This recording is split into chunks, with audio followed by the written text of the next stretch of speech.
So good afternoon, everyone. My name is JR Santiago from Scala Philippines, service provider of Utel University. And in behalf of the university and its chancellor, David Stoffenmacher, I'd like to welcome you to our last Discovery Day for 2022. We're so grateful that you have joined us this afternoon on Zoom and on Facebook. So good afternoon to everyone. So before we proceed, I'd like to acknowledge our participants from different countries. I see that we have participants from different countries, so let me mention a few. As I mention your country, please react or say hi in the comment section of Facebook or in the chat box. First, I'd like to say a big hello to our participants from the Philippines. Hello, magandang hapon po. Anyone from Vietnam, Indonesia, and of course, India. We welcome all of you. So again, hello to everyone, and we're so happy you're here, and we look forward to your active participation this afternoon till tonight. So for all participants today, we'll be sharing a link at the end of our event this evening where you can sign up to get your certificate of participation. And we'd also like to announce that our video for today's event will be posted again on Facebook and on our YouTube channel, so that those who want to watch it again can do so. And of course, we're also very grateful to our guest speaker tonight. So we'd like to thank RJ Torres for his willingness to share his insights and thoughts on today's topic. We'll get to know him better later, but of course, we wanted to thank him even before we start. We're so excited about this. RJ has finally pushed through, so thank you. So thank you, RJ, and look forward to listening to your talk and your insights, and of course, our conversation later. Okay, so let's get started. Let me formally introduce our speaker tonight. Our speaker today is RJ Torres, and his discussion will be about navigating marketing in the new normal. In his talk, he will discuss how the new normal brought a lot of changes in our world, from health to travel, to work and school and setup, and definitely in the field of marketing. He will go through some of these changes, and he will tell us how we can leverage and win using effective, relevant, and engaging marketing campaigns in this post-peak era. So let's find out more about RJ. So RJ started his career in digital in a small digital production boutique where they were developing websites, which started his foundation in the field. I won't mention when was this so that there's no age reveal. From there, he went to Globe Telecom as a digital marketing manager, where he handled postpaid, Tattoo, for those who remember that, GCash, and Touch Mobile. After 3 years in Globe, he went to Samsung and Shell Philippines, where he spent almost 5 years. Wow. His role there was to pioneer and head the digital and strategic planning team. In his role, they launched all the products of Samsung across product categories and across different marketing and communication disciplines. After that, he joined Publicis Jimenez Basic, a very prestigious agency, where he handled top Filipino brands like, again, Globe, Pure Foods, Magnolia, Mond Nissen as a brand planner. After a little over a year, he joined Day One, which is actually one of Utel University's corporate partners, as their marketing and customer success head, where the focus was helping micro and small and medium enterprises. This gave him a totally new vantage point, coming from working for big multinational international companies. And this paved the way in him joining an independent Filipino-owned communications agency, 780, a 7-time Independent Agency of the Year institution where he serves as the Executive Digital Solutions Director. I'm sure RJ is now paying it forward in this agency. To learn more about his topic, let's now proceed to hearing our speaker. For any questions, for those on Zoom and on Facebook, please feel free to type them at the chat box or at the comment section, and we will try our best to have RJ answer them. So without any further ado, RJ, you have the floor. All right. Thank you very much, JR, for that very encouraging and maybe over-the-top introduction It's what do you call this? In our line of work in the advertising and marketing and communications agency, we always have a favorite line: manage expectations.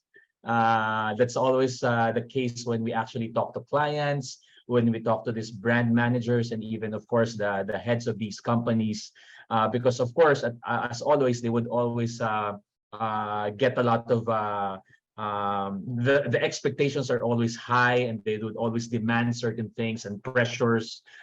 So one of the favorite lines is manage expectations. But hopefully, as I manage your expectations, hopefully you will be able to get some information as well, and get some learnings from our discussion this afternoon. Before I start on that one, I just wanted to thank again JR and Rage and the entire Utel University team for inviting me. I know this was actually moved from 2 months ago because of certain unforeseen circumstances, but I'm actually happy that we were able to push through with this. I see that we have a handful of audiences right now, but actually that's very, very good, because later in the Q&A portion, we might be able to tackle more straight topics and maybe questions that we can actually really talk about in detail. So with that, I will share my screen right now. I'll just make sure that my sound is also shared. There we go. And then I will do this. Okay. Let me know, JR, if my screen is clearly seen. Yes, we can see very clear. All right. Okay. Thank you very much. All right. So, navigating marketing in the new normal. It's quite a mouthful. And given the fact that we have been in this pandemic era for the last 3 years, the new normal was actually thrown a lot of times when we were starting. No, but before we go into that, I wanted to do a quick preamble. A preamble is a little bit of a discussion prior to the main topic. So number one, I wanted to, as mentioned by JR a while ago, I've actually been in the marketing and communications industry for almost 2 decades, I think. Day one, where our partners there actually discussed and talked here as well at Utel. I came across with them and became part of their team. And as mentioned by JR as well a while ago, gave me a little bit more perspective on both the small to medium enterprises business, at the same time, the big brands that we know right now. If we have some foreigners or some non-Filipino audiences, part of the audiences here, I am Filipino, so a lot of our, maybe a lot of my, or maybe 70% of my examples later would actually be, or learnings would actually be coming from our developing country. But I think the principles that we will be talking about later actually transcends regions and countries. And talking about principles, that's my number two preamble. The how of it all, of navigating marketing in this new normal, right, is something that actually is an ongoing process for everyone, right? So the how, the steps 1, 2, 3, and until whatever letter we want to achieve that kind of navigation. So what I wanted to do later is two parts. Number one is actually wanted to lay out certain principles that we can use on our daily work or our daily studies or even our daily lives. So that's part one. I want to give certain principles where we can really learn from. And the second part, again, is application, where the Q&A happens. And again, as mentioned a while ago, our audiences is quite manageable right now. So I'm actually excited to answer some questions, or maybe a lot of questions later. And then lastly, sources. I wanted to, without the, what do you call this, without being hampered with plagiarism, right? I want to cite my sources, of course. I have, of course, looked into some desk research online. I've read articles and some online readings. A lot of this came from my from my experiences as well. At the same time, one of the things that actually have inspired me to do this talk as well, or at least empowered me to do this talk, is I've actually been a teacher at University of Asia and the Pacific for 4 years. So I'm actually have a professional, what they call it, a professional professor, right? An industry professor, right? So there's a lot of learnings there and a lot of things that I wanted to share. So those are the things that I wanted to lay down in terms of my sources. So that's my preamble. Now let's discuss a little bit about this word, the new normal. Again, as mentioned a while ago, this has been thrown and used for a couple of, for hundreds of times during the height of the pandemic. And during this time that we are already hopefully past, right, the worst case scenarios of this COVID-19, and hopefully will not worsen. I'd like to call this part, which I believe JR mentioned a while ago, that this period is already our post-peak era.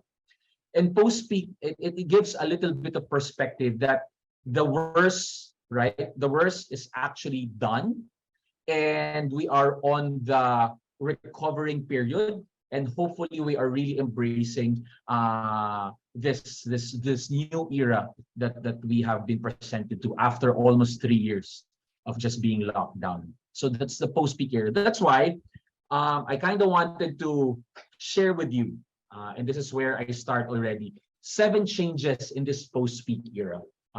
These are the, I guess, 7 foundational points so that we can understand better how to really navigate marketing in this era. Number 1, health became top priority.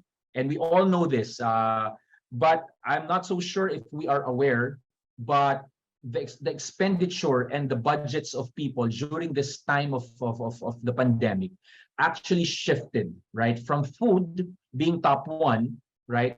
Health became top 1 for everyone. And it's not just about medicine. It's not just about hospitalization. I don't think there will be a time anymore that alcohol will be absent in our houses. I don't think there will be a moment in our lives right now that certain medicines or certain practices like drinking vitamins would actually be gone in our practices. So health became a top priority, even though now that we are in this post-pandemic era, right? So health became a priority. That's number 1. Number 2, work and school setup adjusted. If this is 2018, JR, I'm sure we would be having a face-to-face or a semi-conference in a small room or in a bigger room. But now the entire world just shifted into online work from home. In fact, just to give you an idea, a lot of our Gen Zers and millennials, when they shift work right now, the part of their top questions are actually, what is your work setup? Is it work from home or is it really face to face? Because it's becoming one of the things that they actually consider if they would actually shift work, or they jump to another work. Another thing that these people ask human resources when they shift work or in their current work is, how about their health benefits in connection to number 1. School as well shifted, and I could just imagine how teachers had to really ramp up their experiences in terms of technology, right? And the students as well, and even the parents, right? How they had to change the dynamics inside the house so that they can accommodate all of these changes and adjustments. So that's number 2. Number 3, the gig economy exploded. And this is quite exciting. At the same time, quite terrifying. Terrifying in a sense because we kind of, during this pandemic, we kind of reach a huge number of attrition when it comes to companies. People leaving companies that they've been with for 5 years, 7 years, or maybe more, because they found out that the gig that they are doing at home can actually pay more instead of their employment, right? So that's actually kind of scary because attrition rate is quite huge. But at the same time, it's big and it's actually good for a lot of people because talent has developed. And talent, not just for the older generation, but you will be surprised that the kids now, and when I say kids, it's even teenagers or even lower than being a teen, actually create their own businesses out of their home because they wanted to be part of this gig economy, right? So that's actually a huge thing that we need to consider as a foundational thing for this period. So the gig economy exploded. Number four, e-com and online payments embraced. We all embrace this. Lazada and Shopee here in the country, and even Facebook Marketplace here in the Philippines just exploded as well, and people embraced it. In 2019, numbers were not there, but eventually it just increased. In 2019, GCash was not being used as much as 2020, and in fact, the pandemic, in fact, propelled and pushed GCash and other online payments to being top one app in their phones, right? It's not even Facebook anymore. It's actually one of those point payment gateways. Delivery systems, whether that's Lala Move or Grab Express or whichever, Joyride, Angkas, and all of these things. E-com and online payments, we just really embraced it with a lot of actually joy and happiness and convenience. And that's a big thing that we need to consider if we want to navigate the marketing field. I think this is number five. Number five, family and friends dynamics changed. I'm sure that you will understand this, and you will actually what do you call this? Have experienced this, especially during the height of the pandemic, that a lot of fights happened in the house because now we actually don't know how to interact with each other when all of the families and when all of the families are just in one place for 24 hours a day or for 7 days a week. It changed, but at the same time, it created a lot of connections. It renewed relationships as well. We found ways to connect because we have Zoom, we have online, we have video conference calls right now. So now we kind of reconnected with friends that we never discussed, or sometimes because we hate traffic, we just wanted to connect with our family and friends via these online experiences so that we can just make time for them. So the dynamics change a lot when it comes to families and friends. Number six, content creation and consumption exponentially increased. The Philippines is the social media capital of the world. We consume more than 8 hours to 10 hours of internet every day in this country. And when we say internet in the Philippines, it's Facebook and social media, right? But one thing that we need to consider, and this is not to promote anything, any platform, but one thing that we need to consider was the hype and the usage and the platform that TikTok opened up for all of these content creators and content consumption. People got bored during the height of this pandemic, and people just wanted to entertain themselves. So they went to the most quote unquote entertaining platforms. That's Netflix, that's Disney Plus, that's TikTok in terms of social media. YouTube is huge. It's very huge. And of course, in the country, we still have a lot of TV viewing. We need to consider this because gone are the days that celebrities and big tiered and big name content creators are the only ones that you can tap for your business or for your creation. Now you can have the normal Joe or the normal Juan, right? Or the normal Ate, and you will be surprised that they have 1 million followers on TikTok, hundreds of thousands of followers on Instagram, because they gave a lot of time and effort during this lockdown, during the time that they were all stuck into content creation and consumption. And you will be surprised that these are not just older people. These are kids who are, again, using these platforms in terms of reaching out to their audiences or to their friends or to their families or to their target market. All right. So content creation and consumption exponentially increased. And lastly, marketing and communications restructuring. Very interesting because as JR mentioned a while ago, I've been working for brands, for big brands, for multinational brands, both international and national multinational brands, for quite some time. And it's quite interesting for me that, of course, I will not drop brand names, but we are always maybe 5 years delayed when it comes to embracing the things that changed during the last 3 years in the market communications landscape. Um, Brands are now trying to envelope themselves and trying to understand how e-commerce can play into their sales channels, right? Brands now need to understand and trying to understand how to incorporate online payments when it comes to accepting transactions, right? Now we need to understand more and more how the dynamics of the families and friends can be affecting our marketing strategies and the way we communicate.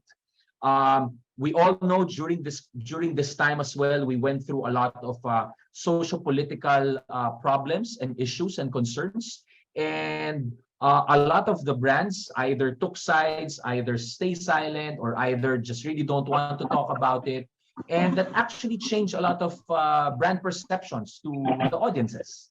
So it's quite interesting for me as a marketer and as an advertiser that we are always trying to navigate this, but for some reason we're kind of always late. But I think there's two sides into that. It's good because we would want to learn, but at the same time, there are a lot of things to catch up. And those things that we need to catch up, right? I want to discuss with you. And I want to discuss with you right now. So we talked about the 7 changes and the 7 changes that took place during this post-pandemic era. I want now to shift the 7 principles now of marketing and communications for this new period. And I want to give a lot of examples for each as well. So the way I will do this is through this metaphor. I want to talk about an old truth before that we are practicing in terms of market communications advertising. This was presented during the pandemic time, prior pandemic. These are the things that we are doing. But given all of the learnings, all of the experiences, and all of the changes that we just discussed, and the things that we've experienced through the years, I want to discuss and I want to propose to you the new truth, right? The counterpart. All right, so let's get into this. Number 1, marketing begins with knowing your customer. That's the old truth. It's actually good. You still need to know your customer. That's the old truth. And you still need to do this. And by the way, before I continue, it doesn't mean that because it's an old truth, you don't practice it and we don't do it. As a matter of fact, because it's an old truth, we have to really embrace it. But at the same time, because we are presented with a new truth now, we have to experiment it. We have to experiment with it already, and we have to do it already, right? So that's the old truth. Marketing begins with knowing your customer. The new truth now is that marketing begins with knowing your customer segment. And what does that mean? A customer is, for example, moms, right? Moms range from maybe 25 years old to 70, 80, 90, 100 years old. Moms are also can be segmented by age. You can segment them by nationality. You can segment them whether they are what you call the single parents or with a spouse. You can segment them if they have 1 kid, 2 kids, 3 kids, or you can actually segment them if they consider themselves as a mom but they have pets. So you have to really find out who is your target customer segment now as compared to just really talking to everyone, right? As compared to talking to everyone. Because at the end of the day now, you are looking for certain groups of people that will really espouse you and that will really buy from you and that will really market for you as well, right? So let me speak about this. So directions, right? Directions within companies or brands need to be evaluated, right? Need to be evaluated between catch-all strategies. When I say catch-all strategies, you're talking to everyone, even though you have identified your target audience like moms, but you're all talking to all of these moms, right? Versus knowing specific segments that will help you achieve your goals and objectives. So if your goal and objective is really, number 1, connect with moms, What kind of moms are you connecting with? Single moms, moms with 3 kids, moms with adult kids, moms with teenagers, moms who have this specific socioeconomic class, moms who are not in social media, moms who are techie, right? So you really have to understand. And the brilliance of this strategy or this new truth uh, is that we can discuss a brand right now, Puma, who created this campaign to really find out who their target segment is.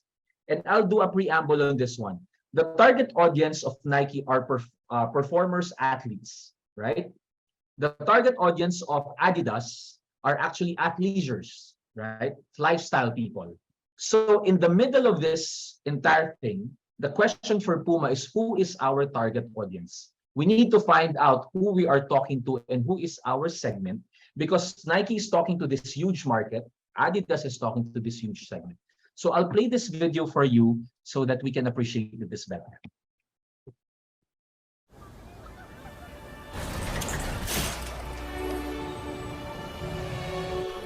Backspin on a warped table under bad light. A kiss off the 8-ball, a bank on the 6.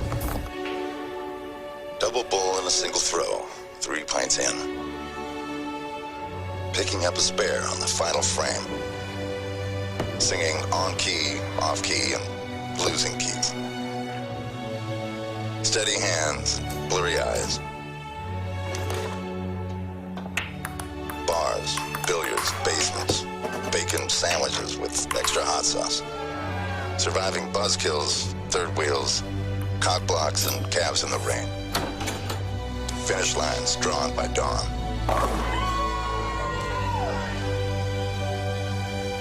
These are the providence of the after-hours athlete. When last call calls, don't answer.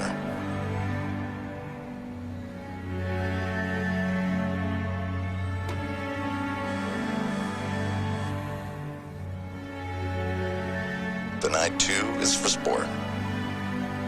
And they are the champions.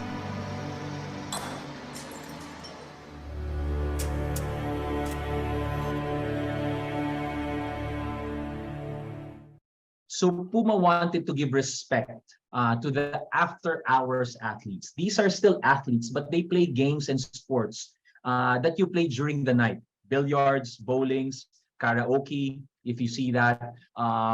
So they still consider them as athletes. They still consider them as lifestyle people, but they had to come up with a segment, right? So that they will not go against the Nikes and Adidas of the world. And they picked and choose a segment so that they can actually talk about them. They can, in fact, celebrate them, because these are, again, people who will buy their products. But more than that, they want to talk to these specific segments that maybe these big brands, other big brands, are actually taking for granted. So, customer segment. Know your customer, but more than anything else now, you have to know about your customer or target segment. All right, number 2, old truth. You are competing with your competitors. Technically, yes, agree. All of us, or brands and companies, have competitors. But the new truth, right, is you are competing with the last best experience your customer had. The last best experience your customer had. And you will notice this in a lot of applications that we use nowadays. For example, why do you use Grab versus Lala Move more than one or the other? Right? Why do you use GCash more than Maya? And these are of course platforms in our country here in the Philippines. And why do you use Lazada versus Shopee? People can shift now at any level instantly. And if they don't get the best experience, it doesn't matter if they are loyal to you, right? Especially these tech apps that we are using, or even, for example, the places that we go to, right? As long as you provide them the best experience, secondary is your competitor. In terms of the snacks, I handle a huge snacks brand right now. And it's a legacy brand, meaning it has been there for decades and decades. And one of the challenges of these legacy brands is that it doesn't necessarily give and offer the best experience because it's all about snacks, right? But lo and behold, now you have snacks from Korea, you have snacks from other countries, you have snacks from Hong Kong, from Singapore, from maybe Malaysia, Vietnam, from Japan, right? And it's not about the snacks that they are bringing in, but the promise of maybe you are experiencing all of these tastes and new snacks as if you are in their country as well, right? So it's now the best experience. And again, in this digital age, a lot of these best experiences are very much heightened by the apps that we use. And at the end of the day, best customer experience even goes to the brick and mortar, right? Why do people here in the country, at least in the Philippines, choose Jollibee more than McDonald's? Because Jollibee is number one, definitely. Because Jollibee has better products, maybe. But more than that, Jollibee has a better experience because you feel like a kid when you are in Jollibee, as compared to McDonald's, who are all more for teenagers or workers, right? So now knowing your competitor is actually okay, it's actually good, but now you have to put that layer of knowing and being and providing the best customer experience, and that is the main competition right now, which has the best customer experience. Okay, that's number two. Okay, so just a question, just to guide everyone, just a question: who in your industry provides the best customer experience? Maybe you might want to do this question in your strat planning, in your business planning for 2023. Just a simple question: who in our industry provides the best experience? Not the best products, not the best prices, right? Not the best prices, not the best promos, the best customer experience. And maybe that's something that you can actually add as you do your planning session for 2023. Number three, the old truth: customers hope you have what they want. Customers hope you have what they want. The new truth is customers expect you to have exactly what they want, right? In all of the choices, especially on e-commerce right now, customers demand a lot from all of these e-commerce sites. In fact, I can drop any kind of e-commerce platforms. I can drop Lazada and Shopee. If I need it right now, I'll go to Facebook Marketplace, because Lazada and Shopee takes about what, 1, 2, 3 days. Or sometimes I go to Lazada and Shopee, right? And then if they say that 2 to 3 days shipping, I'll just call, for example, or just message, right, the store, and I ask if I can place an order directly, right? Because now customers expect that you have exactly what they want. Gone are the days, right? Gone are the days where we love hours and hours and hours of window shopping. It's still fun. Don't get me wrong. I still do window shopping. But if I need something right now, especially during this gig economy, right? Here in the country, in the Philippines, there are a lot of new businesses that open. And one of the things that boomed really would actually be food and coffee, right? A lot of beverages. Because there was a little to no barrier to entry, right? It was already there. Facebook Marketplace, you can contact. I want to experiment with these coffees. I want to experiment with these foods. If you have it and exactly right now, then you get the customer, right? Then you get the best customer experience as well, right? Customers expect you to have exactly what they want. And this is a crucial question when it comes to data, right? How are we using data? Data, when I say, you have different kinds of data. You have qualitative data, you have quantitative data, you have soft data, you have big data, right? But a lot of these data are not used, or it's misused, or they're even thrown away. I don't know if in your country, but here in the Philippines, back in the 90s, I guess, or 80s, when you want to join a raffle, You get a piece of paper, right? They give you the piece of paper, and you actually put your name, your address, your phone number, if you have a phone number, and then you drop it up on the drop box and wish that you win. Hundreds and hundreds of thousands actually join these prizes, join these raffles, and imagine the data that you have there. You have location, you have birthdays, you have names, you have age, and even in those specific small data only, alone, right, alone, you can do a lot of things already. What if you put data in terms of location? What if you put now data how often you load your prepaid card on your mobile phones? How about when you now key in the things that you watch on Netflix or Disney Plus or YouTube, right? Or how about the weather? If you key in that data point, weather in the Philippines are quite erratic these days. So how do you now use that as data? I'll give you 3 examples on how businesses use data to their advantage. Number one, they can actually design new products and services. And this is an old series, I know, but I wanted to pick a lesson here. Netflix, when they actually launched House of Cards, they wanted to use their data systems for them to predict, quote unquote, for them to predict if House of Cards would actually be a hit. And it was a hit. History now tells us it was a hit. But before they actually pitched the idea, what they wanted to do is look at their data points in Netflix and see how many liked Kevin Spacey and Robin Wright as artists, right? That's what they checked into first.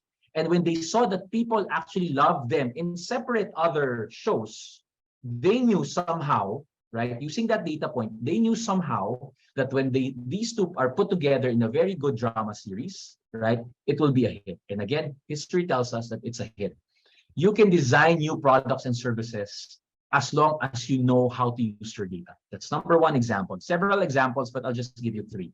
Number 2, you can cross and upsell other items and add-ons. And I'm sure you know all of this already. In Amazon, they're cross-selling or at least upselling a shipping service, right? If you want it tomorrow, if you want it on the other day, now they can actually upsell certain speed as compared to just getting it few days after, right? In Lazada or in Shopee, you actually have this what you call this section where it's called just for you.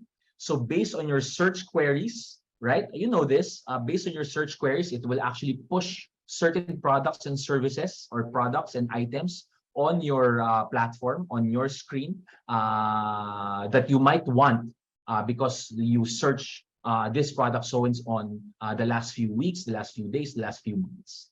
And lastly, for example, in Grab, using your data point of location, right? Like for example, I am from Manila, maybe in Makati, for example, Grab can actually push certain restaurants that is near you. So you will see here restaurants you may like, and then they actually put here the distance from your last delivery, right? So for example, Chowking is 1.3 kilometers away, Jollibee is 2.1 kilometers away.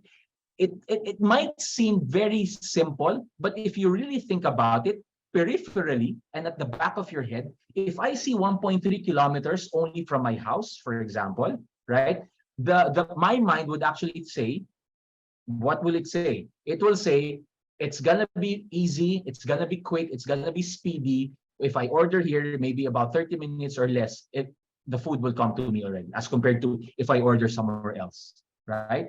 So it's quite simple as it is, but it actually kind of trains your mind or tells your mind how to decide based on these data points, right? Number 3, now you can launch marketing and communications as well using data. And there's a huge thing on this one, data-driven marketing, right? Data-driven marketing. I wanted to delve a little bit here. Lazada, they launched a campaign this year, if I'm not mistaken, this year. They look at their data and they saw that during Monday, people are looking for keyboards more. Tuesday, they look for earphones more. Wednesday, lipstick. Thursday, ring light. Friday, laptop. Saturday, gaming chair. And then Sunday, power bank. Those are the top keywords or top search items during these days in a span of how many months, right?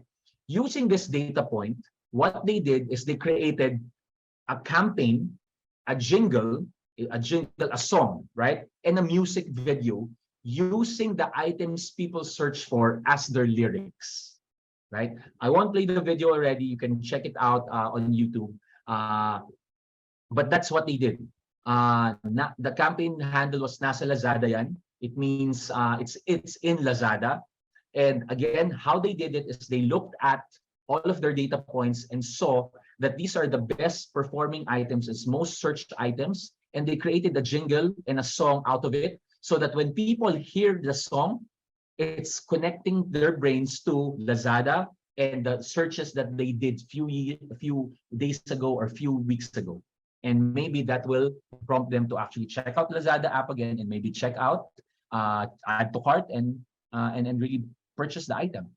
So those are the three main examples, or at least some examples that I wanted to share when it comes to data, when it comes to really knowing your customer, right? All right, number 4. We only have 7, so we're more than halfway.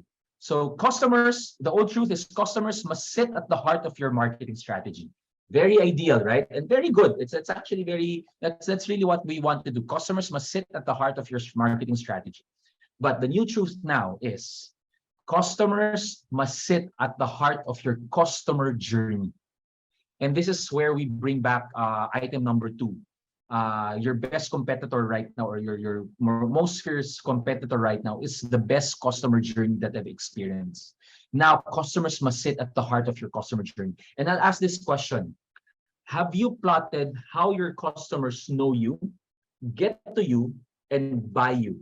Those are 3 separate things. Have you plotted or do we know, right? How your customers know you, meaning they get aware of your products and services. Get to you. Do you have an app? Do you have a store? Do you have a messenger? Do you have Viber, so that people can get to you, whether it's a brick and mortar store or through online, and buy you? Do you accept payment gateways? Do you accept credit card? Do you accept GCash, Lazada Pay, Shopee Pay? Do you accept? Do you just accept cash? Do you accept COD? Right? Because these are the things that you need to consider. And on top of these things, for your customers to sit at the heart of your customer journey, there are several things that we need to consider. Number 1, what's your online to online and back experience? Meaning, do you have social media? When it comes to social media presence, do you have a brick and mortar store? If not, how do you now tie in together all your online channels? If you have an offline, if people, for example, for retail stores like fashion, people love to wear and try out their products. But some brands, if I'm not mistaken, Zara did this in New York, if I'm not mistaken. They have an app where you can virtually try, right, the shirt, so that when you go to the store, if you really want to buy it, right, if you want to buy it, you can still try it out on the store and then be more comfortable in buying. But if you now decide to just buy it from online because you just saw how you are wearing it virtually, you can just buy it straight to their e-commerce, right? So how is your online to online and back experience? Number 2, across platforms and formats. Are you on Instagram? Are you on social media? Are you in TikTok? Are you in Facebook? Are you in other social media channels? Are you on YouTube? I'm not saying that you should be there. Maybe you can be at one platform first and then ramp up and use another platform. But the thing here is, what is the role of your platform for you? And then what are the formats within the platform that you're going to use? Example, Instagram just rolled out Reels in order to copy a competitor like TikTok. Is Reels more competitive for you or more usable for you, or TikTok in terms of video? We know that you can post pictures on Facebook, but pictures are better, or at least more appreciated, on Instagram. right? So you need to now balance and find the sweet spot on what platforms are you going to use and what formats are you going to use within those platforms. YouTube, are you on YouTube? Are you doing full long vlogs on YouTube, or are you doing shorts on YouTube, right? So those are the things that we need to consider as well when it comes to making sure that the customer is in the heart of the customer journey. Across new and old tech, new and old tech, I was just talking to a friend, colleague. Apparently, Gcash has still a lot of work to do in terms of converting people using the app as compared to SMS, right? New tech versus old tech, the Gcash app and the old experience of Gcash. Are we using still feature phones? Have you moved to smartphones already? What kind of images are you using? For example, in terms of editing, are you editing via Canva, or are you editing via more sophisticated platforms? Again, I'm not saying that one is much better than the other, but in terms of how you use it and in terms of the experiences that you will get from it, you have to evaluate that. And lastly, this is a huge thing, but I'll just put it here so that we are just aware. We have 3.0 right now, right? From Web 1.0 to 2.0 to 3.0. I will not delve into that more. Maybe we can talk about that some other time. But these are the things that we need to consider, and more and more. But these are the highlights that I wanted to share with you in order for us to be able to determine where our customer sits in our customer journey, right? Right. Number 5, courting customers is just like dating. That's the old truth, right? And the new truth is courting customers is just like online dating. Too bad for me, I've never experienced online dating. My wife and I got married when online dating was not a thing. Or we met each other when online dating was not a thing. But right now, everything's online and even dating. And let's just play around with this. What's the difference, right? So dating versus online dating. Number 1, dating is unpredictable before. I don't know if you remember blind dates, or your friends would actually encourage you to just date this person or meet this person, not necessarily date yet. So it's unpredictable. You don't know if you'll like each other. You don't know if you'll really have fun. There are a lot of things that you need to consider. Do I have to wear makeup for the girls, or do I just look? So it's very unpredictable, right? You don't know where you're going, right? Very unpredictable. Number 2, for dating, you research via personal connections, right? Research meaning, how is this person? Do you know this person? Who are her or his ex before? What are the things that she likes? She does not like. Why did they break up? What else? Personal connections. Does he or she have allergy when we go to this restaurant? What are the things that we need to order, right? And you talk to these other people, maybe friends, colleagues, maybe his or her accountant, I don't know, or just a neighbor, right? You kind of do research via personal connections during that time. And lastly, takes time. At least during our time, and maybe the older generation here, takes a lot of time, takes effort, takes so much patience as well. Now we go to online dating. Unpredictable. Now it's very predictable. Why? Because you have online dating apps, right? You can see there what are the likes and dislikes. You can talk to that person immediately. You just see the picture, and you actually now know what she looks like. Or what not she does not look like. So it's very predictable. Somehow more or less it's there. You just go to her Instagram or his Facebook account or TikTok and just look at what he's doing as a person. And now you kind of know who he is as a person, right? It's very predictable right now. You actually, again, research via digital connections. You don't even have to be his or her friend. You don't have to know if you have personal connections, even in digital. As long as you can message her or him, you can actually have certain conversations already, right? You do research and digital connections, and can be instant. Meaning, if I like you, let's go on a date tomorrow, later, next week. Doesn't have to take much time and effort. If you don't like each other now, it's okay. We had a great dinner, then that's fine. If you look at this, The old truth of getting your customers, if you are looking at them and your brand as a dating versus online dating, then there's gonna be 5 steps, maybe 10 steps behind for your products and for your services and for your brand. Things have to be a little bit predictable.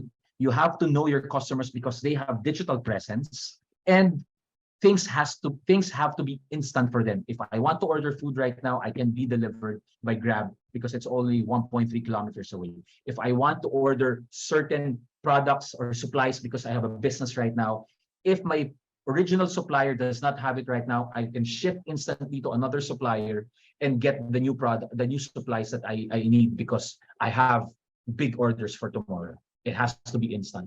That's how we need to look into now in terms of getting our customers and talking to them and reaching out to them, right?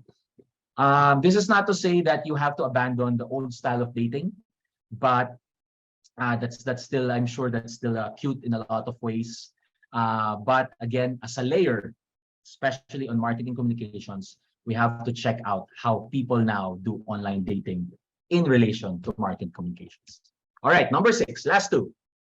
The old truth, you need the right tech stack to drive modern marketing success. When I say tech stack, meaning you have to have a lot of technologies.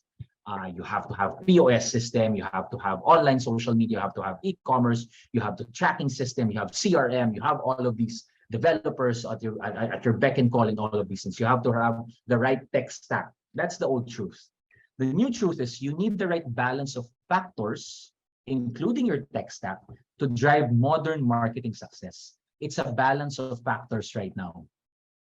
And I want to play or at least quote a video here so that I can better explain this. Manoj Vargava, not so sure if you know him. He is the founder and creator of 5-Hour Energy Drink. If we have people here from the States, which I doubt because it's a different time zone there. But 5-Hour Energy Drink is a huge brand in the States. I'm not so sure if it's actually here in Asia.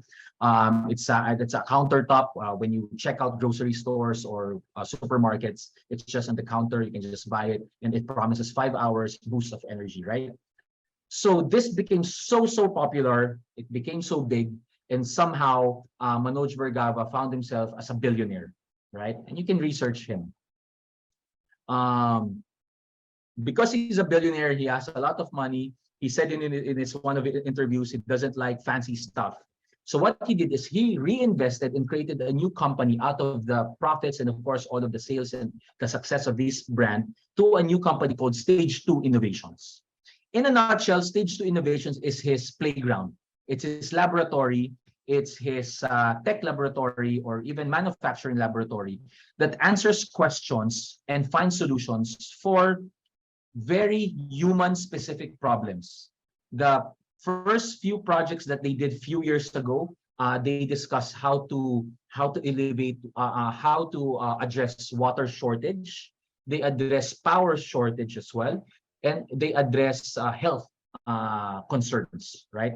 Not the big tech marketing stuff, because he has done that for 5-Hour Energy. Now he has a playground. He wanted to address water, power, and health.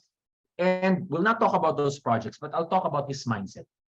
And I'll play a short clip for us to understand his mindset. It's useful. And some of the things are, I'll tell you how we work in our company. You know, again, we don't have MBA speak. So somebody comes to me with a project or something needs to be done, and the first question I ask is it useful? How is it useful? Okay? And if it's not useful, it better be entertaining. And if it's not useful or entertaining, there's only one other basket left, and that's useless. Okay? Now,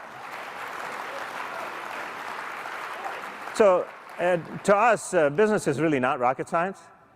It's just do useful stuff, guys. And avoid useless. I mean, you came here, you did all this, was it useful? So not to preempt, but hopefully this session of ours is actually useful. But just to quote back what he said, first question I ask every time they have projects in Stage 2 or in other of his companies, he would ask, is it useful? How is it useful? And if it's not useful, it better be entertaining. Because if it's not useful and entertaining, then it's just useless, right? So why am I saying this when it comes to how to be successful? Because there are three things that you need to consider in terms of being successful, right? At least the traditional sense of how we say successful. With this foundation of being useful and not useless. Number one question: what does success look like for you or for your business? Right? May it be in terms of sales, may it be in terms of goals, objectives, but we need to set what you need to set it up. What does success look like for you? Right? Number two question: what do you have right now as a business or as a person or as a brand that will help you to become successful? Right? And this is what we're saying, you have to balance all of these factors, right? What do you have right now? And the next question is, what don't you have that will prevent you to become successful? If you answer all of these three simple, maybe seemingly simple questions, you will be able to go back to the first truth, going back to the new truth of you will be able to balance all of these factors, and the tech stack will just be there. Is people very crucial? Do you have trustworthy people, right? Do you have the systems and processes, right? Do you have the managerial talent? If you don't have, maybe you need to hire someone, right? Or if you have, does your business need gadgets? And what kind of gadgets? And this gadget, can we actually get these kinds of gadgets and be able to achieve that success with minimal gadgets, right? So again, if you have these three questions at least, and maybe if you are going into planning for 2023, or if you have done it already, maybe you can add these questions. So what does success look like for you? What do you have that will help you to become successful? And what don't you have that will prevent you to become successful? All right, we get into number 7. The number 7 old truth: your brand should stand behind great products. Yes. What are the great products out there right now? Gcash, Disney Plus, Netflix, the best restaurants, the best food, the best brands for fashion and retail. Yeah, right. Your brand should stand behind great products, and that's true. But as we progress, and if you are developing your brand or if you are developing your business, as you progress in creating the great products that you have right now, you need to also progress in terms of the new truth. And what is that? Your brand should also stand behind great values, right? And I will play this video for you so that I can explain it better later.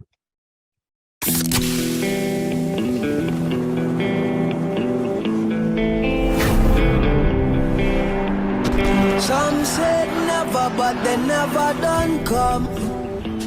Yeah, and took our trust. It's been winning, but the lovers ain't done.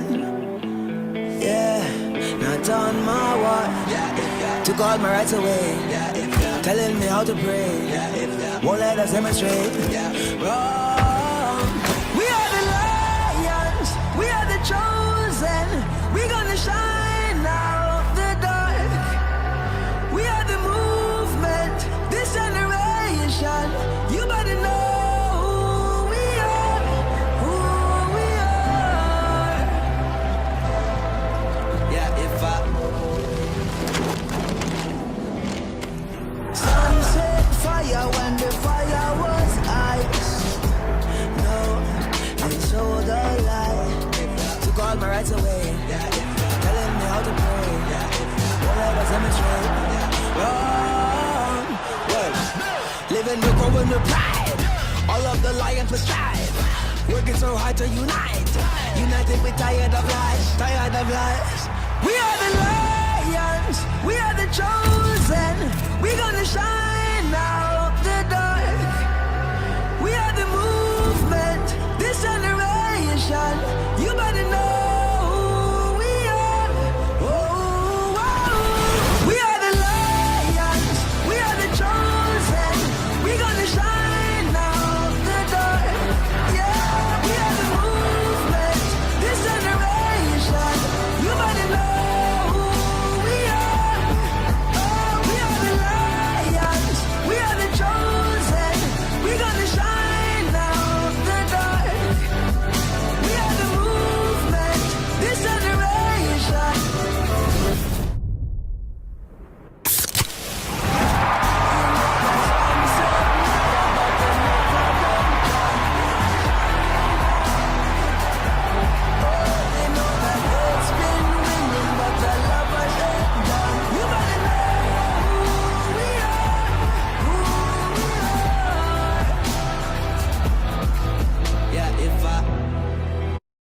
Okay. I'll share this quick story as part of the advertising industry, right? This is as part of an advertising communications marketing industry. This is a dream, right? This is a huge dream. Why? You have a huge brand, Pepsi. You have a huge budget for production. You have huge talents, Kendall Jenner. You have huge, again, production value for that, for the extras, for the location, for everything, all of this, right? This was a dream from an advertising brand perspective, right? It was everything, right? But less than 24 hours when this hit the internet and national TV, this is what happened. Pepsi's Kendall Jenner ad was so awful, it did the impossible. It united the internet. Critics Notebook, the real problem with Kendall Jenner's Pepsi ad. Kendall Jenner Pepsi ad falls flat. Social media erupts in mockery, derision, and outrage. Pepsi advert after a huge backlash, right? So what happened? I'm sure their PR agency or their PR guys actually just sat down and they didn't know what to do when this hit, because I'm sure months and months of planning, right? It just went into this. A huge budget just went into this. Huge PR nightmare, right? Why?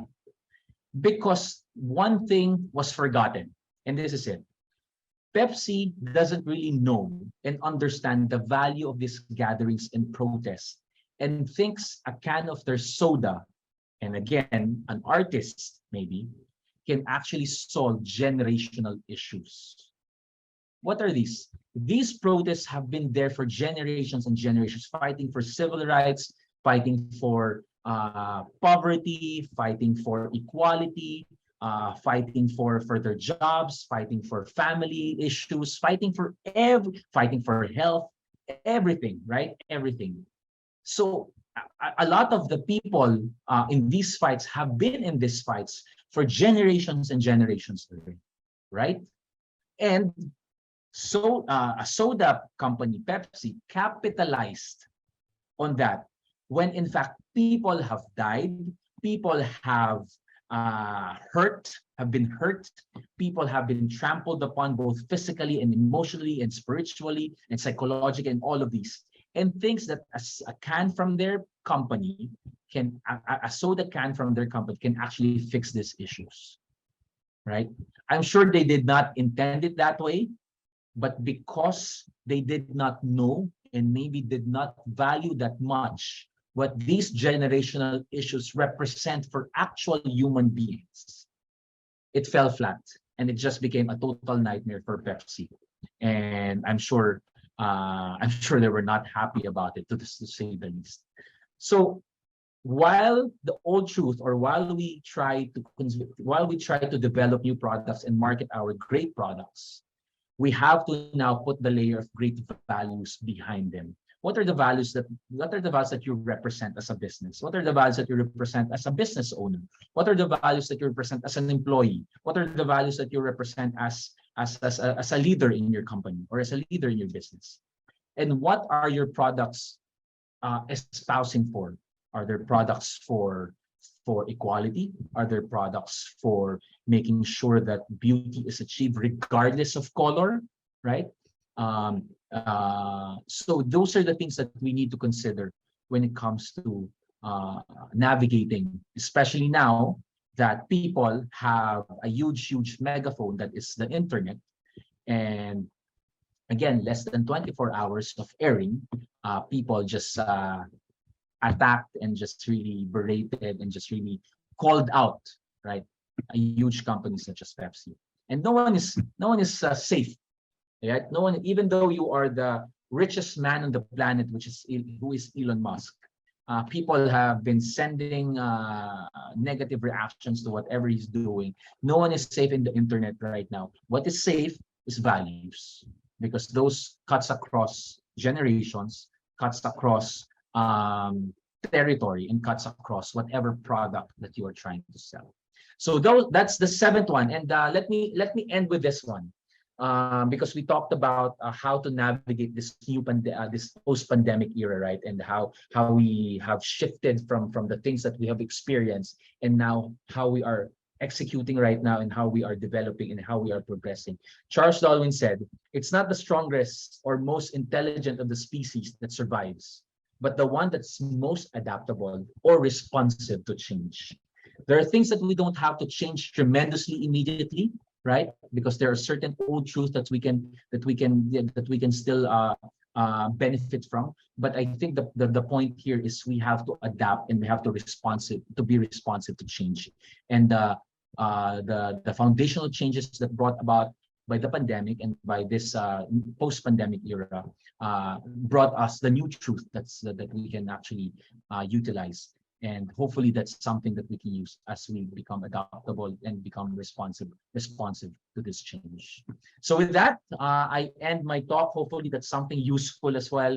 And I think we can go straight to Q&A, or if JR would have some preamble as well before we go to this part. Okay. Wow, RJ. It was worth the wait, no? The 2 months. We learned so much today, and I'm sure since this video will be on our Facebook page forever, I'm sure anyone who will watch it will learn so much. I'm sure our participants on Zoom and our audience on Facebook has learned so much, like me. And some of my key takeaways from your talk is that the pandemic has really changed our behaviors. Not just health being a priority, us moving to a gig economy, and people who are people who are young, the youth are really participating in the economy. Like people in high school are earning. While we were in high school, I think RJ, we were just courting girls, but now they're earning money, and e-commerce as well. I've embraced it. Before I was so averse to it. I didn't trust it, but now I can't live without it. And the pandemic really forced us to embrace these changes, and content consumption as well. Like me, I started doing it in 2020, and I was surprised that people wanted to follow, and that I had a voice that I could use out there. And um, I think that's testament to the fact that you can't be too old. Like me, I'm already 42, and I'm still doing content creation, and I think that's the key. And then marketing communications have been restructured. Yeah, more power to the consumer, right? Before it was the big companies who decided what we should think or what we should like, but now it's us, who have power. And then the new truths, so rich, so many insights. Number one is that segmentation is key. No more shotgun method when it comes to your marketing efforts. And you are competing with the best experiences, not just the products, right? The customer journey is key. And you have to ask, who is the best out there? And you have to try to beat that, or at least be at par, provide the best customer experience. And you have to know what, you have to know what they specifically want because they expect it from you. And then data is essential, of course. Now they say data is the new oil. It's where companies can get insights on what their segments really need and really want. And again, customer journey. And I really like your metaphor in comparing it to online dating. Just like you, I met my wife through the traditional way. I met her through a blind date. And it was unpredictable. And of course, it was very hard to find out. But now it's very easy. And I think companies need to adapt to that change. And of course, the right balance, not just technology. You have to provide, again, the best customer experience. And to ask whether what you're doing and what you're producing, is it useful or at least entertaining? Because if not, why bother? And the most important insight I got was values matter. The values of companies matter. Because now, more than ever, people consider values as very important. And they want to align themselves with companies with the same values that they have. Okay, so for now, RJ, I'll just let you rest a bit for about a little less than 10 minutes. And then we'll come back later for Q&A so you can catch your breath. That was a really full talk, and I'm sure you want to take a break. So I'll just talk about Utel University for a bit, and then we'll get back to you for Q&A. So see you in a bit. Okay, so now it's my time to share my screen.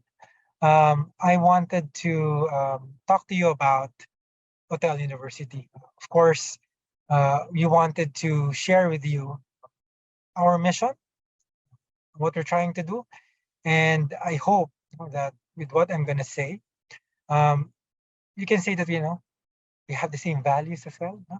And that we want to ask you to join our mission. So, does everyone see my screen? I'm Yes, assuming. sir. Okay, great. All right, so I'll be quick now, so we have more time for Q&A. We might go over a little bit, so please stay with us. So, um, we wanted to talk about Utal University, but in a different way. We want to talk about the 10 things you will discover when you study with us. We didn't want to do the usual AVP or something that will just talk about us. We wanted to give you a list. And why? No, we wanted to do that because we came across this article online, that 10 things to look for when picking an online school from bestaccreditedcolleges.org. And we were so happy that going through that list, we found that we had all of them. So let's go through that. For that, we want to introduce who we are. We are a digital native university, which means we started out as an online university. And every day, what we do is provide innovative, affordable, and world-class learning experiences, which is 100% online. And our why, no? Why do we do this every day? Why do we show up every day for work? We do this because Utel University wants to help people become unstoppable through education. In other words, we want to help people change their lives for the better. So that's our mission. That is our why. It's not just to churn out diplomas, it's to change people's lives. So number one on the list, they said, look for experience. Does Utel have that? Yes, we do. We've been doing this for more than a decade. We started with our first class in 2011, graduated our first class in 2015. And for that decade, we have been able to provide the best learning experience to about 115 students worldwide with 20,000 alumni across 63 countries and 5 continents.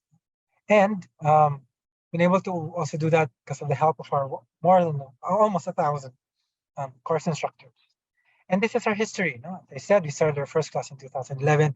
And along the way, we have been able to get accreditation, of course. We're authorized by the Ministry of Education from Mexico. So that's where we're headquartered.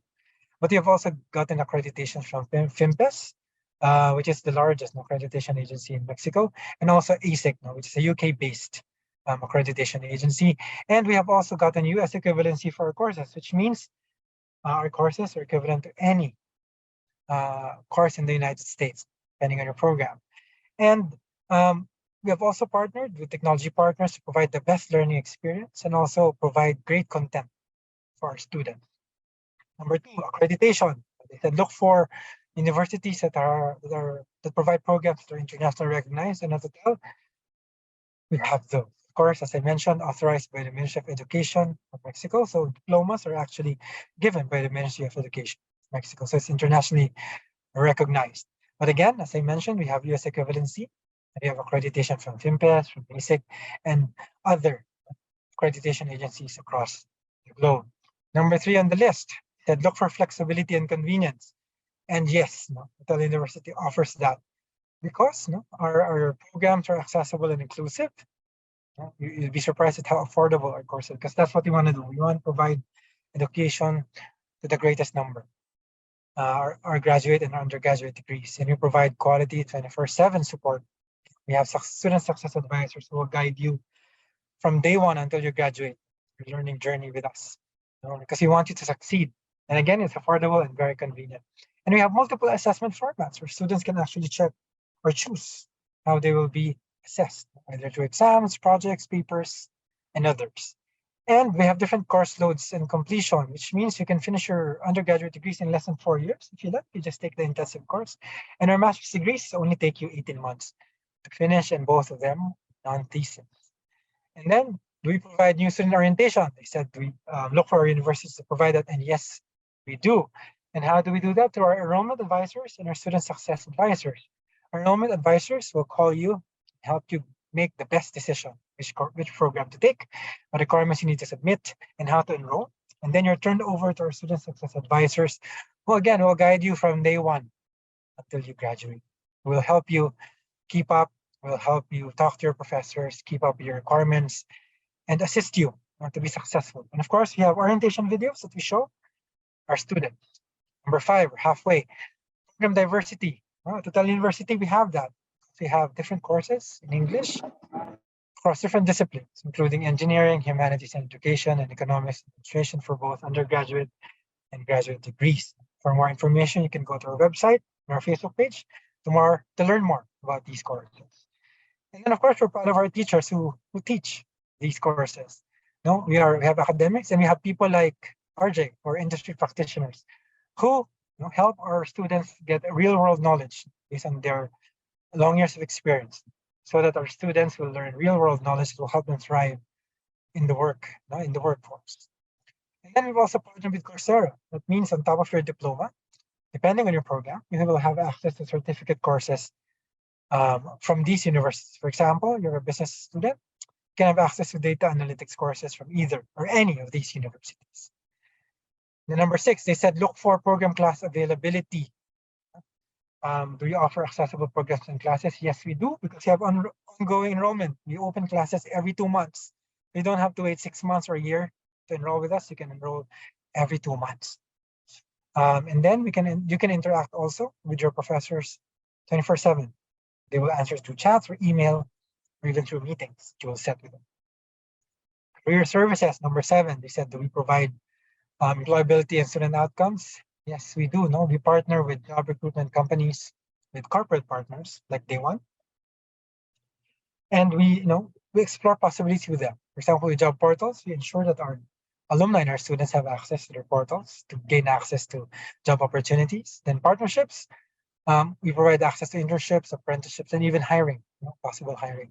And some of our partners include Energize Philippines, Centric IT Group, Day One, and we even partner with NGOs for those interested in development work.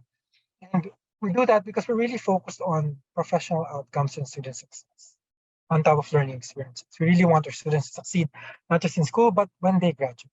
That's our main focus. And we're proud that we have been able to do that, because based on our tracking, 82% of our graduates have found good jobs. More than half have dabbled in entrepreneurship, and 37% have been promoted. And our net promoter score, when they talk about us, they say good things about us. In our industry, a score of 30 to 50% is actually good, but we have a score of 62%. And then they told us, or in that article, look for student support. Do we provide support for our students so they will succeed and have a good learning experience? Yes, we do. As I mentioned, we have a platform that's accessible anytime, anywhere. All you need is a gadget and an internet connection. You'll be able to access it. And again, I can't reiterate enough the importance of our student success advisors who guide you from day one until you graduate, and you can access them 24/7. The learning environment, number 9, we provide a student-friendly learning environment. Yes, we do. Because of our virtual campus, which is adaptable, you can study with us using a phone, a tablet, a laptop, or a desktop, and an internet connection. That's all you need. It's available 24/7, and then we track our users. So if there are any pain points, we fix it right away.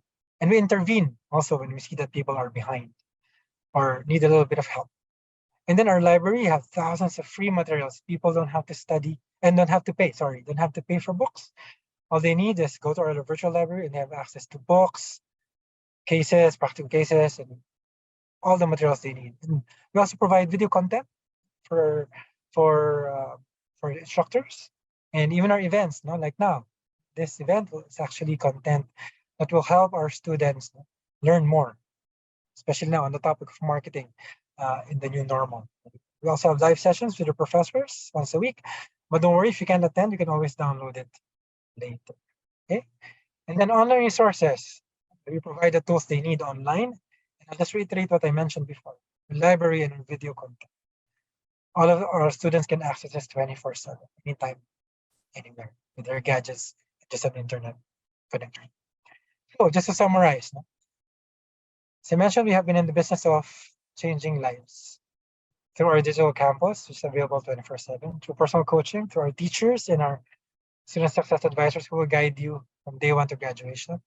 And we partner with technology partners to provide the best learning experience. And we network with companies to help provide the best student outcomes. And your degree with us is actually a passport to the world. And you can use it anywhere to take further studies or to find a really good job. But again, no, don't just take it from me. Take it from one of our students. Her name is Renisa from the Philippines, and she said what she likes about Utel is that she can still study with her busy schedule, and it's 100% online. She can study at her own pace, and she sees that the instructors are highly competent. The student advisors are very, very helpful, and she likes the fact that when she gets to interact with other students from other countries, which broadens her worldview. And we hope one day, very soon, you can be one of our students at Utel University, that we can provide you as well the best learning journey out there. So if you need more information about us, please visit our website, our Facebook page, and our Instagram page, our newly launched Instagram page, to get more information or to ask you a question. And one of our enrollment advisors will call you and get in touch. All right. So thank you. Thank you for listening about that. We'll I hope that our participants and our people watching on Facebook can stay for about maybe 10 or 15 more minutes, so that RJ can answer some questions. Okay. I'll start with RJ with the questions from the chat. Before I go to my list of questions, because I have a lot. Okay. This is from, just can see the name, but let me just read the question. Hello, good day, RJ. Let me introduce myself. My name is Wina from Indonesia. Thank you for joining us. And I'd like to ask a question about government branding. Very interesting. I worked in government as well, and interested to learn your insights. I'm working at the Protocol and Chief Communications Department in Ogan Ilir District, one of the districts in the province of South Sumatra. We handle regent and vice-regent events and make sure all of this suit the government protocols and standards, which can be really rigid.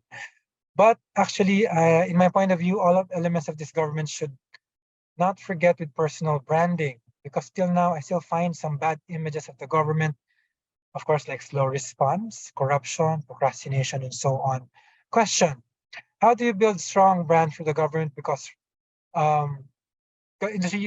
because government industry has a bit different type of business process if you compare to commercial businesses or companies. Quite a tricky question, but I think the main gist is, how do you think government can improve in marketing itself and communicating itself, given all these negative perceptions that people have with government? I can still relate to this question. So RJ. Yeah, I will not, Jer. Thank you. Well, thank you for the question. As mentioned by Jer, it's quite a tricky question, and I will not pretend to really know about so much about government branding, because number one, there are a lot of regulations there. Number two, there are a lot of things that you need to consider in terms of confidential matters, and then number three, of course, there's a lot of biases in this sector. So I will give my POV, but I will also turn it over to JR if he has, given the fact that he has more experience on the government sector than me. But I will give my POV in relation to principles that we discussed. So government branding and personal branding, I actually like the question because it made me think. And I think number one, that's what needs to be done. Look at that question and look at that challenge and how the average person, right? That's number one, how the average person would want a government industry or a government sector would see should be presented. I think that's number one. Again, the first step or the first principle is, as an average person, how he or she would want that institution to be seen as an average citizen. That's number one. Number two principle, and again, this is my POV. We need to take into account that we are on the digital age, and what it did for the government sector is it kind of broken down the institutional barrier to a lot of the citizens in a country. What do I mean by this? Maybe 20, 30 years ago, you don't necessarily know who are the people behind government sectors. Maybe you know the top people, right? But all of the other employees inside that government institution or government sector or sector, you really don't know, right? You really don't know what they are doing. You really don't know more or less what's going on in terms of that specific sector.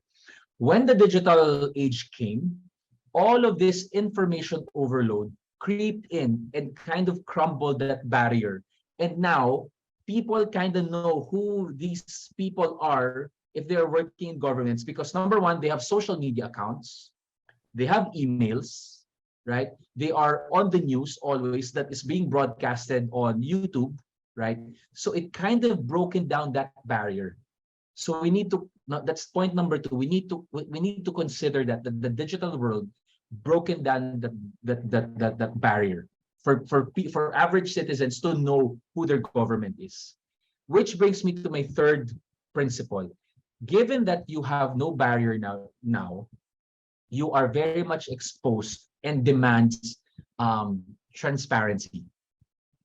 Of course, with a lot of these confidential matters, you don't have to do it. But at the end of it all, it demands now in this age a certain level of transparency. Because why? People has access to research. People has access to images and pictures. People has access to CCTV cameras if they want to, right? So might as well open up that transparency value, right? And make it a priority in that specific government sector, if we're just talking about that specific one, right? And what it does, what will it do if transparency is a value, right? If transparency is a value, now it dictates what kind of content, what kind of speak, what kind of information, and what kind of tonality that you will bring out in the digital world, because you are again powered by a certain level of value, which is transparency. And if I may, I guess that's the personal branding that a lot of government agencies really need to do. It's just acknowledging that there's no barrier anymore, and people are demanding certain level of transparency. Because going back, we have to understand, I'm speaking right now as an average Filipino citizen as well. The specific bias for governments, at least for our country, is that we don't trust the government. That's the immediate bias. Whether the government is correct, whether the government is right, whatever the case may be, the bias immediately is we don't trust it. So you need again to break that down. And the only thing that breaks down, again, sunlight is the most powerful disinfectant, is transparency, right? And that should dictate your personal branding. What kind of transparency? You can actually do certain levels of transparency, right? You don't have to divulge everything, especially for confidential matters, but that has to be the power or the kicker in terms of personal branding when it comes to government. Realizing that there is no barrier anymore given the digital age. Okay, thank you, RJ, for answering that question. Well, my insight on this is, especially with my experience in government and communications, is that governments should realize that it really doesn't matter what you say. What matters is what people experience with the services that you provide. So in line with what RJ mentioned earlier, the best way to brand yourself as a good agency is to provide the best services, provide the best customer journey for your constituencies, because they get to decide who you are based on their experience from you. You can put on social media that you are the best, you're the most efficient, or you have the friendliest people, no? But if they experience that your frontliners are very haughty or are not very nice, and they took them forever to get this particular service, and then they had to go through so many hoops just to get one thing from you, they will decide your brand and they will write it on social media, and that is how you will be perceived. So I think it will be wise for government agencies to focus on providing the best service, because your service will be your brand, right? Again, I think RJ will agree. It doesn't matter what you say. Yeah. what they experience is what matters. And again, transparency, your values as well. Very, very important. Okay, so let's go through some of the questions that I have. We'll try to go through them quickly, RJ, so we won't extend so much. But I'm really interested in yours because earlier you mentioned that segmentation is key. You mentioned examples of mothers, no? But I think I'm very interested to find out, like, what can companies do to target, you know, or to better communicate to, let's just talk about 3 generations. Let's just divide them through by ages. For example, how can they still be relevant to Gen X, like me, to millennials, uh, and to Gen Z, and soon to Gen Alpha? But let's just limit it to Gen X, millennials, and Gen Z. What do you think are 3 key things, or 1 key thing for each segment that companies should take into account? Yeah, that's a very good question, actually, GR. And I did a quick study on that one where I superimpose personal experiences of those 3 generations.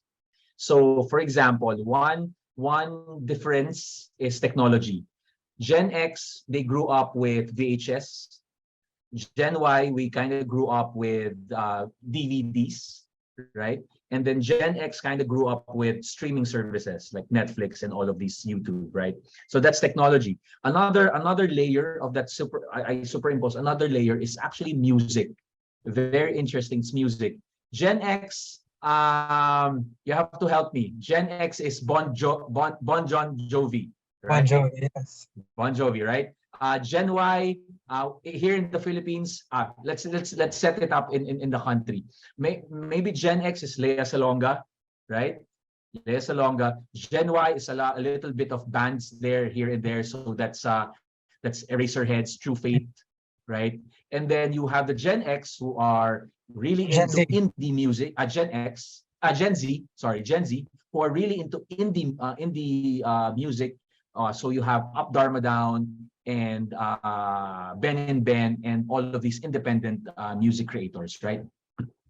What we actually propose to a lot of these brands, when you create a commercial, whether it's for TV or digital, you cannot have just one music bed. You cannot have just one music and then you try to push all of that material and just have one specific music. If you really are respectful of your target segments, maybe you have one specific storyline, but the music bed will have to relate to the audience. So you have to have some sort of Lea Salonga music bed. If you're talking to the Gen Xers, you might have some sort of a band-like execution when you're talking to the Gen Y. And for the Gen Zs, you have to have that feel of very independent when it comes to music. And music right now, right, when it comes to marketing and communications, music right now is the top driver in terms of engagement. That's why you have ads on Facebook na it directs you to use your music on. That's why you actually see ads that instructs you music on for better experience. That's why TikTok is so huge because they have capitalized on music. That's why Instagram, back in the day, they're very much a visual, but they had to shift to stories and reels because those actually give certain kinds of music. It's one of the best tools right now. It's actually very simple, right? If you think about it, but it's one of the best drivers of engagement, music. Okay. All right. Wow, that's very good advice. No, very good advice. So we'll just do 2 more questions. I'm sorry, we don't have much time, but another question I wanted to ask you is, you talked about the shifts and the changes that the pandemic has brought upon us, no, and we are now in this new normal, no? The most overused term. But that's now. But what do you think will happen in the next 5 years? What do you think, or what excites you? What will happen in the next 5 years? Yeah, in the field of marketing communications, I kind of discussed it a little bit a while ago, but there's a huge talk about Web 3.0. Web for everyone else here, Web 1 is all about websites before. We know that Netscape, if you remember that. Oh my God. Yeah, Netscape, Netscape, American. yes. Yeah, exactly. Web 2.0 is all about engagement and two-way communication. That's why you have now email, you have social media, right? And Web 3.0 is all about augmented reality, virtual reality, real reality. You have that, and superimposing that experience with social connections. And of course, there's talk about there's a lot of talk about blockchain and the trust economy, right? Okay. It excites me in a sense that um, the evolution of these new technologies can be capitalized as early as now, even though we are in a developing country like the Philippines. So it excites me how brands would actually capitalize this. But I guess more than Web 3.0 as technology, it's really exciting how um, for me, at least for me, it's exciting to see brands embrace change when it comes to this forced change to us, because as a marketing professional, it's quite interesting and sometimes frustrating that we push ideas that will make the brand forward. But of course, there are a lot of scenarios there that we need to take into account. But because again, Web 3.0 and other technology will have to push brands and even small businesses, right? Even small businesses, quite exciting how they will actually embrace this change and use these new technologies. So that's something to look forward to. Yeah, very exciting. No? And one point to mention is that Utel actually participated in a job fair in the metaverse. So those are things you have to look out for, man. Okay, last question of the night. I really wanted to ask this question from you, RJ, given your experience. No? So, on a personal note, no, what advice can you give to young marketing professionals out there who are just starting their careers in this age of disruption? What advice can you give them just to maybe settle them down and tell them that things are going to get better or be excited about new things? So what advice would you give? Yeah, maybe three things. Number one, it's gonna be harder. So there's no easy route. The world is kind of in a race in different kinds of ways, whether that's digital, online, physical stores, offline. So it's gonna be harder. With that in mind, number two is you have to be you just have to persevere.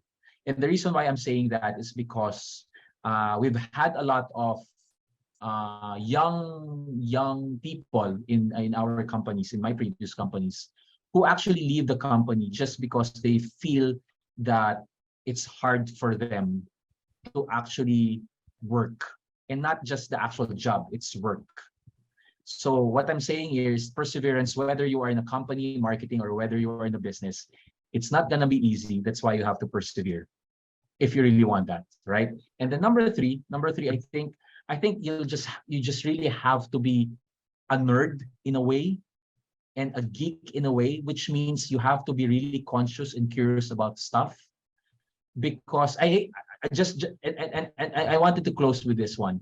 When people tell me, or sometimes when I get introduced, or when I hear some people are getting introduced now, this is the expert of the expert in this field, the expert in digital, the expert in the metaverse. Right? I on a personal note, again, I kind of hate that word expert, because especially in this new world, in this new age, it changes just so fast. And maybe you are an expert at this point, but in the next second something comes up, then you're not the expert anymore, right? So I think it's all about, again, being a nerd and being a geek, and with that means you just really have to be curious about stuff, whether you will use it or not. um, Consume content as much as you can that will help you open your horizon. And to close with this, actually, I always have this conversation with my wife, and she would always say, RJ, sobrang dami mong gusto. You have a lot of things in your head. You have a lot of things that you like to do. And maybe at one point it's actually bad because time is not always your friend, but at the same time it's good, so that you'll just be exposed to a lot of things. So yeah, there you go, JR. Wow, thank you. No, very sound advice. And I'd also like to mention, your advice is not just for the young marketers out there. It's also for people like me. Always be curious. That's one of my key takeaways today, and consume content that will really help you learn more. Because as RJ said, you can be the expert today, but tomorrow you may not be. So just keep on learning. Okay. So with that, thank you so much, RJ. But before we end tonight, of course, we want to thank RJ for generously sharing with us your knowledge and insights on how to navigate marketing in the new normal, and for answering questions from our participants and staying with us for the whole event. Thank you to our participants and those watching on Facebook as well. It has been truly an insightful talk and discussion, and I hope the participants learned a lot, as I have Hopefully. tonight. Yeah.